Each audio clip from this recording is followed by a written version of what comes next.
बाद में कल करा पाए नहीं 304।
Good morning. चले आगे, चलो पढ़ाई लिखाई करें कुछ। चलो बढ़िया है।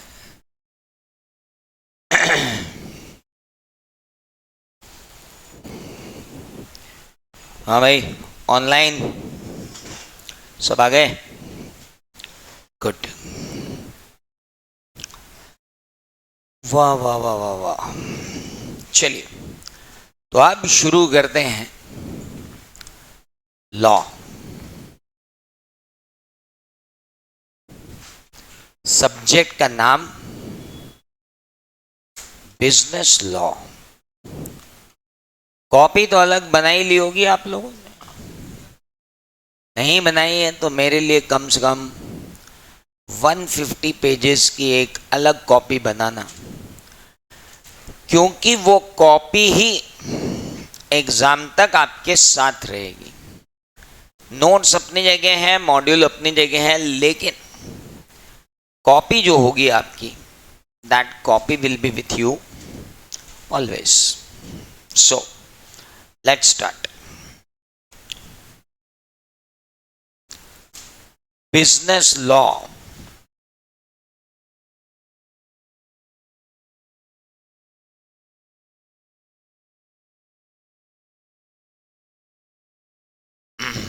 आइए समझते हैं। सबसे पहली बात तो लॉ क्या होता है। क्या हम लोगों ने कभी लॉ एक्सपीरियंस किया है? Have we ever experienced law? दुनिया भर की किताबों में लिखा है कि जब आप ट्रैफिक रूल्स फॉलो नहीं करते और आपका चालान बन जाता है तो आपने एक लॉ एक्सपीरियंस किया है। कुछ लोग बोलते हैं हमारा तो चालान ही, हम तो गाड़ी नहीं चलाते। तो बेटर है एक ऐसा लॉ लिया जाए जिसको हम सब ने पिछले 2 सालों में एक्सपीरियंस किया। एक लॉ था इंडियन एपिडेमिक डिसीज एक्ट।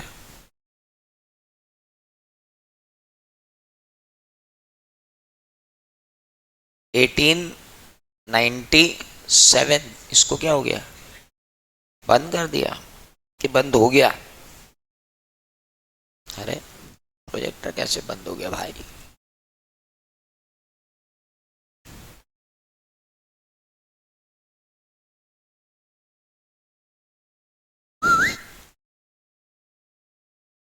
चलो हो जा भाई। क्या चलते चलते बंद हो गया? ये चालू ही नहीं था भाई साहब। और बस चालू हो जाओ। चलिए तो हम बात कर रहे हैं इंडियन एपिडेमिक डिसीज एक्ट। कौन सा वाला? 1897। कितना बढ़िया माहौल हो गया है। अब आप सो जाओ। क्या हुआ, आज ये चालू नहीं हुआ? क्या ऐसी चालू है तो फिर खिड़कियां क्यों खोल रखी है? भारी लोग हैं। इंडियन एपिडेमिक डिसीज एक्ट 1897, ये जो एक्ट था, this act was applicable to all of us, every Indian during your corona. हमारे कोरोना में ये एक्ट लागू था, इसी के कारण लॉकडाउन लगा था। अंग्रेजों ने 1897 में ही ये देख लिया था कि अगर महामारी को रोकना है तो लोगों को घर में कैद होने पर मजबूर करना पड़ेगा। तो इंडियन एपिडेमिक डिसीज एक्ट 1897 उस समय से लागू है। ये एक्ट लोकल अथॉरिटीज को पूरी अथॉरिटी देता है। ये एक्ट लोकल अथॉरिटीज को पूरी अथॉरिटी देता है सेंट्रल गवर्नमेंट को अथॉरिटी देता है, स्टेट गवर्नमेंट को अथॉरिटी देता है, लोकल एडमिनिस्ट्रेशन को अथॉरिटी देता है कि आप लोगों को नियंत्रित करो। इसीलिए लॉकडाउन लग गया। Hello, that's why lockdown was there. Now important is कि when the lockdown was there, हम लोग घर पे थे। ये हमारा पहला एक्सपीरियंस रहा लॉ का। अब उस लॉकडाउन को अगर आप लॉ की डेफिनेशन में फिट करके देखो तो लॉ क्या होता है? Law is nothing but set of rules. जो मैं यहां लिखूंगा वो आपकी कॉपी में होना बहुत जरूरी है। यही नोट्स बनेंगे और ये नोट्स ही आपको आगे लेके जाएंगे। Set of rules enforced by authorities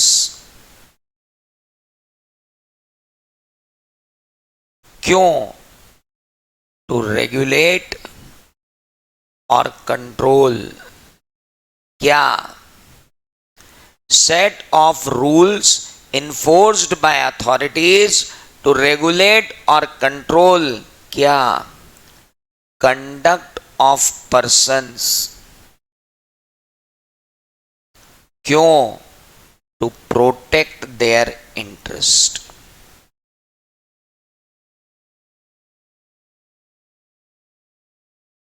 law मतलब क्या? सर, लॉ का मतलब होता है set of rules enforced by authorities to regulate or control conduct of persons to protect their interest। Set of rules enforced by authorities।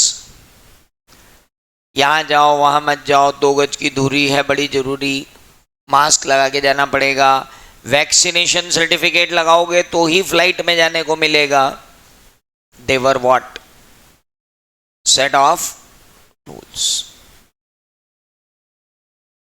किसने enforce किए? Authority ने। सबसे पहले तो सेंट्रल गवर्नमेंट आई थी, उसके बाद स्टेट गवर्नमेंट आ गई, उसके बाद बोल दिया जिस शहर को जैसा करना हो वैसा करो, तो लोकल एडमिनिस्ट्रेशन आ गया। That is called authorities. To regulate और कंट्रोल, क्या रेगुलेट करने के लिए और क्या कंट्रोल करने के लिए? हमारा कंडक्ट ड्यूरिंग द एपिडेमिक। महामारी चल रही है और इस चलती महामारी में हमारा कंडक्ट क्या हो, यह देखना बड़ा जरूरी है। चलती महामारी में हमारा व्यवहार, आचार विचार व्यवहार कैसा हो, यह भी तो कंट्रोल करना जरूरी है ना दोस्त। क्योंकि हमको तो आपने जहां बोला कि लॉकडाउन है, हम तो भयंकर सोशल है। इंदौर में तो हमने एक अपार्टमेंट में दाल बाफले की पार्टी कर डाली लॉकडाउन में। पता चला 30 के 30 कोरोना पॉजिटिव हो गए वहां पे, जितने 30 लोगों ने पार्टी की, they all become positive. So set of rules enforced by authorities to regulate and control। हमारे ऐसी पार्टियां ना उड़ाई जाए उसको कंट्रोल करने के लिए। और क्यों कंट्रोल कर रहे हो? हमारी ही तो जान बचनी थी। To protect our own interest, हमारे हितों की रक्षा करने के लिए। क्या हित है भाई साहब हमारा इसमें? अरे आप ही का तो हित है। अरे कुछ समझ में आया?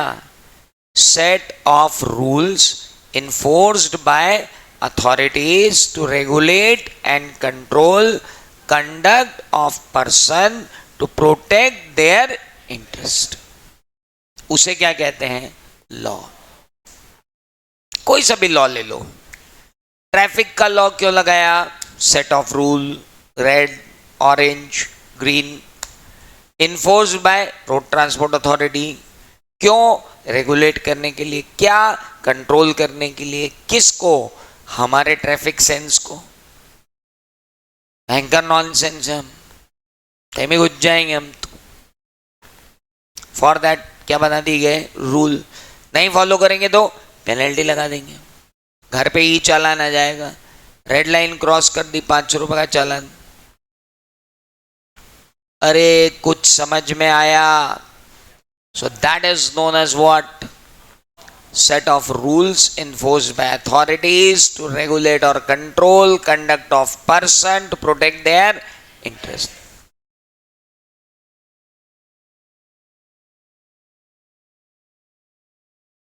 चले आगे,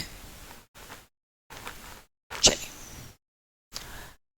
अब बात आती है कि सर आप हमको कौन सा लॉ पढ़ाओगे? बच्चों मैं आपको पढ़ाऊंगा बिजनेस लॉस। क्यों? बिजनेस लॉ क्या होता है and how it is different from law? Simple, set of rule enforced by authority to regulate and control the conduct of business persons to protect their business interest। ये definition हो गई किसकी? Business loss की। अरे बाबूजी तुमसे मैंने ले ली फीस और मैंने कहा जाओ सालों नहीं पढ़ा था, क्या उखाड़ लोगे तुम मेरा? तो मैंने तुमसे बिजनेस किया ना, तुमने मुझसे बिजनेस किया, तुमने मुझे फीस दी, मैं तुमको बोल रहा हूँ नहीं पढ़ा रहा, जाओ क्या कर लोगे? तो तुम कोर्ट में जाओगे तो कोर्ट के पास कोई ऐसे कानून तो होना चाहिए ना जो बिजनेस को डील करते हो। हेलो, तो ऐसे लॉस को क्या बोला गया? Business loss. बिजनेसमैन के कंडक्ट को गवर्न करने के लिए जो लॉ लगाया गया उसको क्या कहा गया? Business law. हेलो, अब आप पूछोगे कि साहब बिजनेस लॉ इंडिया में कौन कौन से हैं? कानून के मंत्रालय से भी पूछोगे तो नहीं बता पाएगा कि कितने लॉ हैं, क्योंकि भारत में कानूनों का बनाया जाना अंग्रेजों ने 1855-56 से ही चालू कर दिया था। सॉरी 1790 के करीब ही चालू कर दिया था। पहले दूसरे कानून तो इनिशियल ईयर्स में आए थे। जब कानून बढ़ते गए तब जाकर 1857 में क्रांति हुई। क्यों थी? Just because a law which is passed by Dalhousie for the succession of the estates. उन्होंने लॉ बना दिया, भारत में जिस भी राजा की संतान नहीं होगी उसका राज्य अंग्रेजों को मिल जाएगा। ये भी कानून था। तो भाई ये कानून तब से बने आ रहे हैं। हम जब आजाद हुए 1947 में तो हमने कहा लिस्ट बनाए, हमें तो मालूम ही नहीं कौन कौन से कानून लगा दिए सालों ने, कहां से लाए एग्जॉस्टिव लिस्ट। तो हमने अपना एक रेगुलेशन पास कर दिया, एक एक्ट पास कर दिया, इंडियन इंडिपेंडेंस एक्ट। उस इंडियन इंडिपेंडेंस एक्ट में हमने साफ लिख दिया कि जब तक हम कोई नया कानून नहीं लाते, जो एग्जिस्टिंग कानून है वो इन्फोर्स चलते रहेंगे। हेलो, इसलिए आज भी कई पुराने कानून चल रहे हैं। पिछली मोदी गवर्नमेंट ने करीब 1200 कानून इधर उधर किए थे, डिलीट मारे थे, उनको एबॉलिश कर दिया था, वो काम के ही नहीं थे। अभी भी रिसर्च चल रही है कौन कौन से कानून काम के नहीं है तो उन्हें हटाया जाए। बट यस, बिजनेस लॉ कितने हैं इसकी आपको कोई एग्जॉस्टिव लिस्ट मिलने वाली नहीं है मिनिस्ट्री ऑफ लॉ से। पर हाँ, बिजनेस लॉ के मेन सोर्सेस आपको मिल जाएंगे।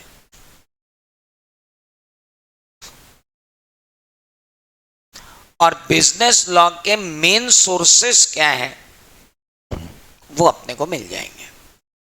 What are the main sources of business law? तो दोस्तों, बिजनेस लॉ के मेन सोर्सेस कौन कौन से हैं?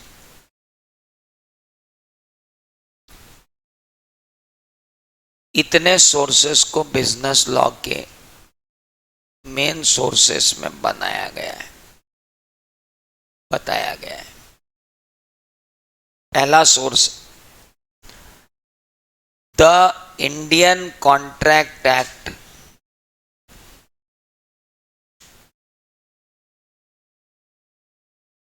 1872,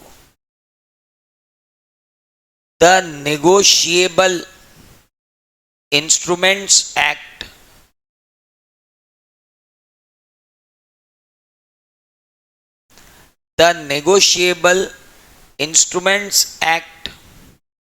1881, फिर था the sale of goods act 1930, फिर था द इंडियन पार्टनरशिप एक्ट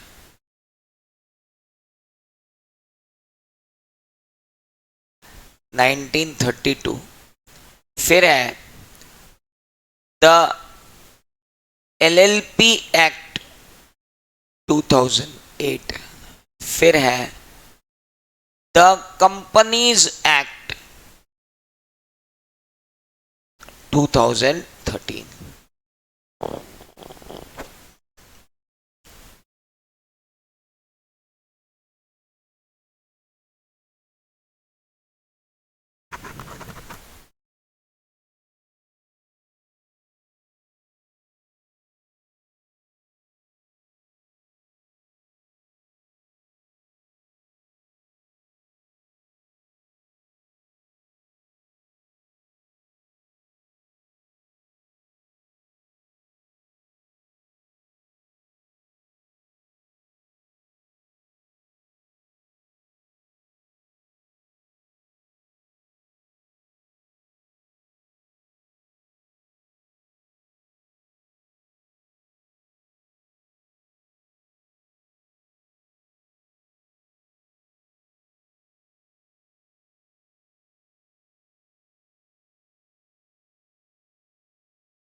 लिखा,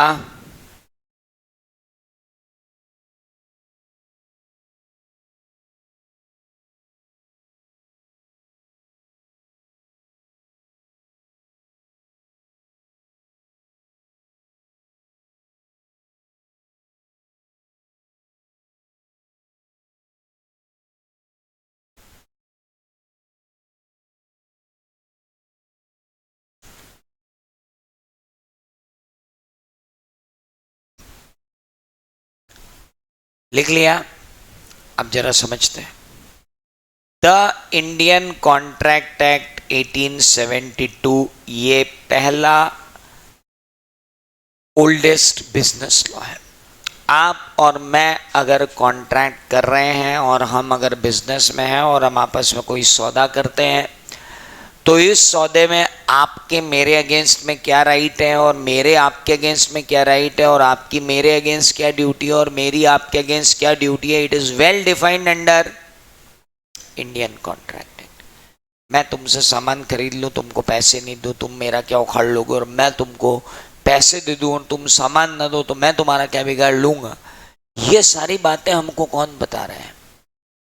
इंडियन कॉन्ट्रैक्ट एक्ट 1872। जब हम सौदेबाजी करेंगे तो पेमेंट भी करेंगे। जरूरी नहीं है हर बार पेमेंट कैश में करें। कई बार हम चेक से पेमेंट करेंगे, कई बार हम डीडी से पेमेंट करेंगे, कई बार हम बिल्स रिसीवेबल कर लेंगे, एंडोर्स, उससे पेमेंट कर देंगे। तो चेक है, डीडी है, बिल्स हैं, इनको गवर्न करने के लिए एक एक्ट है जिसका नाम है द नेगोशिएबल इंस्ट्रूमेंट्स एक्ट 1881। कौन सा एक्ट? Negotiable instrument act 1881। मैं अगर गुड्स बेच रहा हूं तो गुड्स किस क्वालिटी के होंगे, गुड्स की क्वालिटी अगर अच्छी नहीं हुई तो आप मेरा क्या बिगाड़ लोगे, उन सब चीजों के लिए बना हुआ है क्या? Sale of goods act. अगर आप प्रोप्राइटर नहीं और पार्टनरशिप बना रहे हो तो एक पार्टनर के दूसरे पार्टनर के अगेंस्ट में क्या राइट रहेंगे, एक पार्टनर का दूसरे पार्टनर के अगेंस्ट में क्या ड्यूटीज रहेंगी, ये सारी बातें कहाँ दी गई हैं? इंडियन पार्टनरशिप एक्ट 1932 में। आप सबको मालूम है कि इंडियन पार्टनरशिप एक्ट में जो पार्टनर होते हैं उनकी लाइबिलिटी जो होती है वो अनलिमिटेड होती है, मतलब उनके घर के बर्तन तक बिक जाते हैं। लेकिन इंडियन पार्टनरशिप एक्ट को उसके स्थान पे रखते हुए सरकार एक नया एक्ट लेके आई जिसमें पार्टनर्स की लाइबिलिटी क्या कर दी, लिमिटेड, और उस एंटिटी को बोला limited liability partnership, that is called LLP. Limited liability partnership I limited liability partnership act में, वो आया 2008 में। जब बिजनेस और बढ़ जाता है तो आप पार्टनरशिप से आपका काम नहीं चलता तो आप क्या बना लेते हो, कंपनी। अब कंपनी के शेयर होल्डर, कंपनी के बोर्ड ऑफ डायरेक्टर, इनके आपस में क्या राइट्स ड्यूटीज है, कंपनी क्या कर सकती है, कंपनी क्या नहीं कर सकती है, इन सब के लिए आया कौन, द कंपनीज एक्ट 2013। तो these all are main sources of business law. ये बिजनेस लॉ के क्या है, main sources. Indian contract act की सेक्शन 1 से लेकर 75 तक इस वक्त आपके कोर्स में है, और बहुत खुशी की बात है कि 75 से आगे का आपको पढ़ना ही नहीं रहेगा, क्योंकि अगली फाउंडेशन के एग्जाम में वो इंटरमीडिएट से उठकर यहां आ रहे हैं, और अगली इंटरमीडिएट के एग्जाम में वो इंटरमीडिएट में रहेगा ही नहीं। आप अभी एग्जाम दे रहे हो वो फाउंडेशन में नहीं है, इंटर में है। आप इंटर में जाओगे तो वो इंटर में नहीं रहेगा, फाउंडेशन में आ जाएगा, तो आपको तो पढ़ना ही नहीं है, बधाई हो। दूसरा, फाउंडेशन के अंदर आ जाएगा कौन, निगोशिएबल इंस्ट्रूमेंट्स एक्ट। ये कहाँ आ जाएगा, फाउंडेशन में। Hello, this will fall in foundation. लेकिन कब आएगा, जब आप फाउंडेशन में नहीं रहोगे। अभी ये कहाँ है, अभी ये फाउंडेशन में नहीं है, ये जब फाउंडेशन में आएगा तब आप फाउंडेशन छोड़ चुके होंगे, और जब आप इंटर में पहुंचोगे इंटर में नहीं मिलेगा। मतलब इन ऑल इसको अपने को जीवन में पढ़ना ही नहीं है। हेलो, अरे कुछ बात भेजे में जा भी रही है कि नहीं जा रही है, हाँ, कोर्स तो समझ लो पहले। इंडियन कॉन्ट्रैक्ट एक्ट की सेक्शन 1 से 75 तक आपके कोर्स में है। निगोशिएबल इंस्ट्रूमेंट एक्ट आपके कोर्स में है ही नहीं, फाउंडेशन में। सेल ऑफ गुड्स एक्ट पूरा आपका फाउंडेशन में है, पार्टनरशिप एक्ट पूरा फाउंडेशन में है, लेकिन इन दोनों का तो सिर्फ ओवरव्यू ही आपके कोर्स में रहेगा। Only overview will be there. सिर्फ क्या रहेगा, ओवरव्यू, और कुछ भी नहीं, ओनली ओवरव्यू। अच्छा, इंडियन कॉन्ट्रैक्ट एक्ट कितने मार्क्स का आता है, 22 से 25 मार्क्स का इंडियन कॉन्ट्रैक्ट एक्ट है, out of 60। Sale of goods act कितने का आता है, 12 से 15 मार्क्स का आता है, out of 60। Indian partnership act कितने का आता है, 15 से 20 मार्क्स का आता है, आउट ऑफ 60। ये दोनों कितने के आते हैं, 12 से 15 मार्क्स के आते हैं, ओवर 60।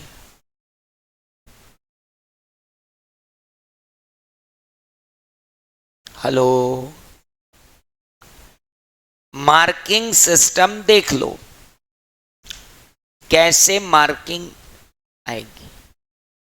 इसलिए कुछ भी छोड़कर नहीं जा सकते हो, पढ़ना आपको सब कुछ पड़ेगा।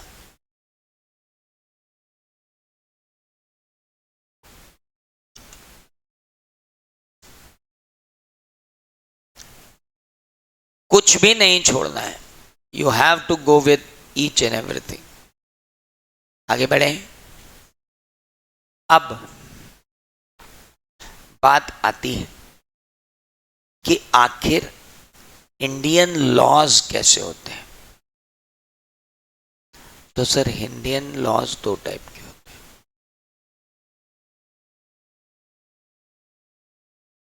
एक होते हैं सिविल लॉज, एक होते हैं क्रिमिनल लॉज। एक होते हैं सिविल लॉज, एक होते हैं क्रिमिनल लॉज। सिविल लॉज दो टाइप के होते हैं,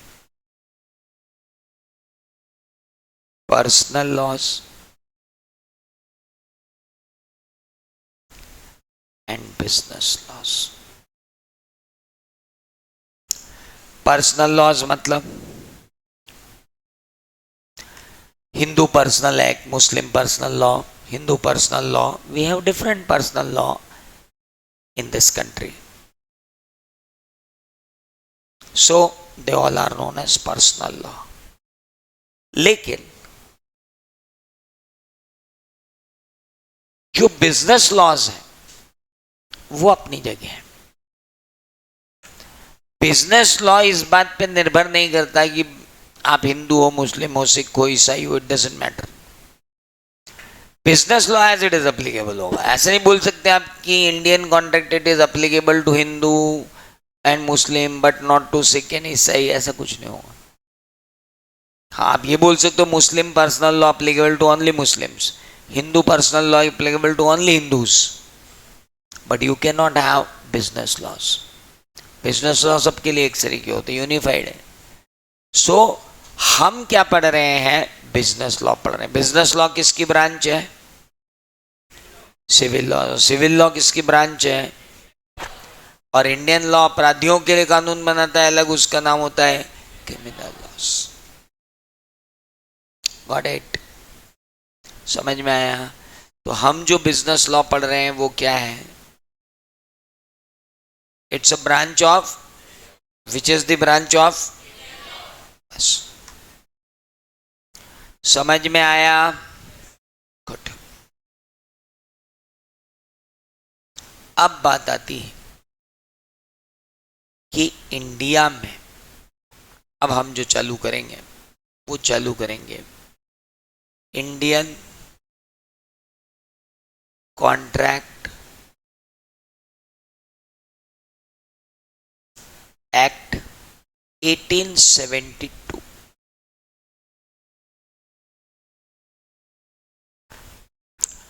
Indian contract act 1872। Now we will start. What is this? Indian Contract Act 1872।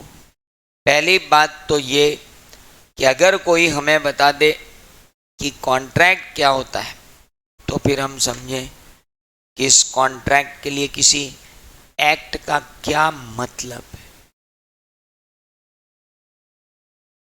आपने कभी कोई कॉन्ट्रैक्ट किया है?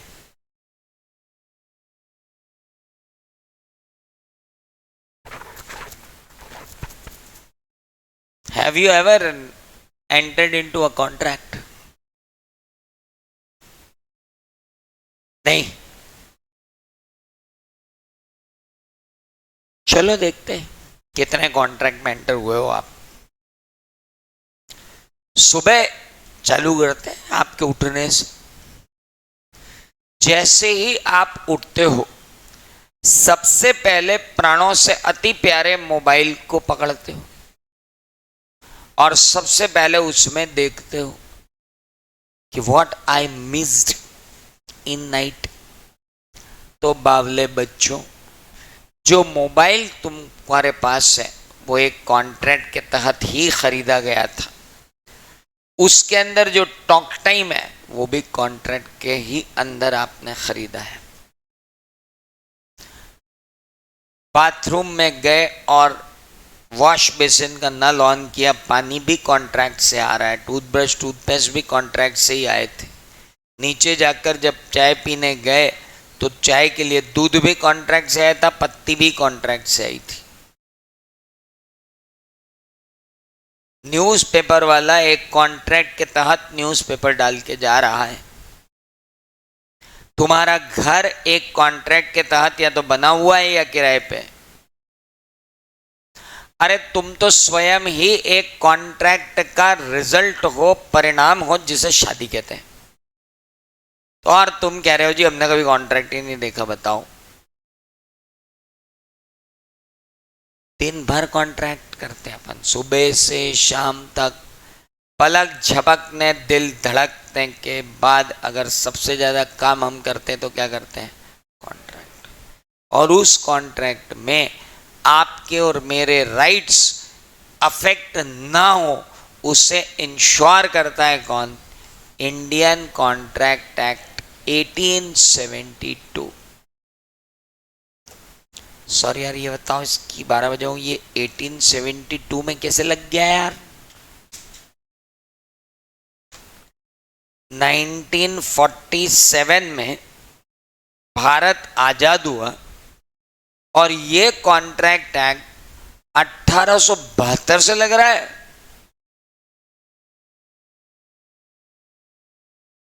Because when Britishers have ruled us, they brought this particular contract signed by महारानी Victoria.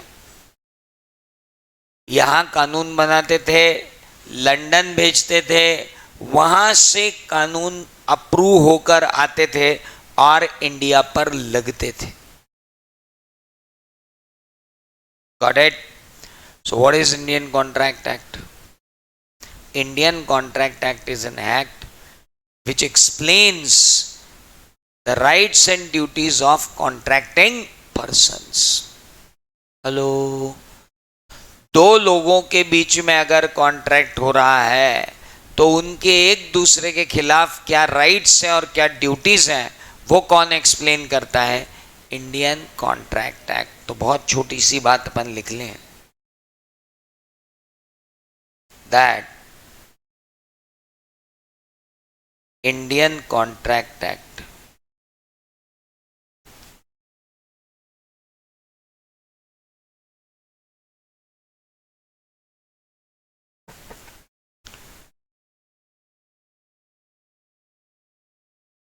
Indian Contract Act defines rights and duties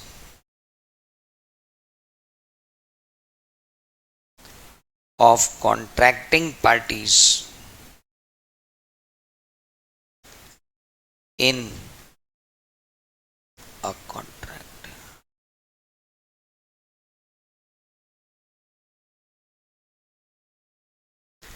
Indian Contract Act defines rights and duties of contracting parties in a contract. Indian Contract Act defines rights and duties of contracting parties in a contract. Got it? Everyone? आज अपन अपनी talk को यहीं तक सीमित रखेंगे। We'll move tomorrow further on। धीरे धीरे अपने बच्चे जुड़ते जा रहे हैं, so we should not। आज से कितने लोग जुड़े? गुड। तो धीरे धीरे बच्चे जुड़ते जा रहे हैं, so let us start slowly, gradually we will pick up our batch।